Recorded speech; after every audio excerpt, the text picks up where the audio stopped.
तो वो है हमारा 2/3।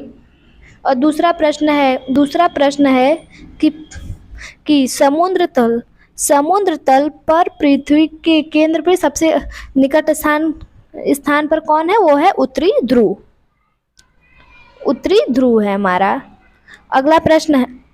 अगला हमारा प्रश्न है कि हमारे जैवमंडल का सबसे बड़ा भाग कौन सा है? प्रशांत महासागर।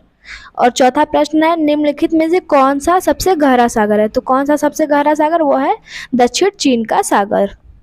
और पांचवा हमारा प्रश्न है कि पृथ्वी ग्रह का उपयोग के लिए मीठे जल कुल प्राप्त जल की मात्रा का 1% से भी कम भाग है। और दूसरा ऑप्शन है कि पृथ्वी ग्रह पर पाए जाने वाले मीठे पानी का 95% ध्रुव बर्फ के छतक एवं हिमनदों के आबंध से प्राप्त होता है। तो इसका ऑप्शन हमारा पहला सही होगा कि जो मीठे पानी का जो पृथ्वी का जो स्रोत है वो 1% से भी कम है।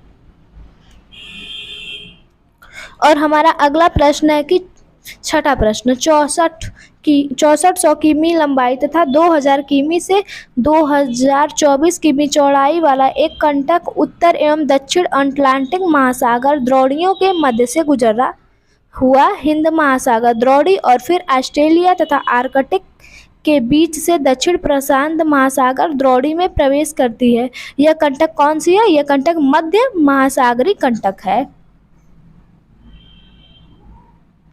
अगला हमारा प्रश्न है कि पृथ्वी ग्रह पर अधिकांश अलवण जल बर्फ छतक और हिमनद के रूप में रहता है और शेष अलवण जल का सबसे अधिक भाग कहाँ पर हमें प्राप्त होता है? जो भूमिगत जल के रूप में हमें प्राप्त होता है। अब हमारा अगला प्रश्न है कि भूमि में गुरुत्वाकर्षण जल किस तनाव में रहता है? तो किस तनाव में रहता है? वो है ऑप्शन नंबर हमारा ए।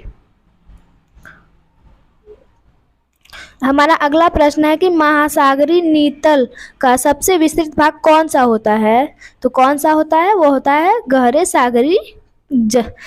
सागरीय मैदान। और हमारा 10वां प्रश्न है कि लाल सागर किसका उदाहरण है? लाल सागर जो हमारा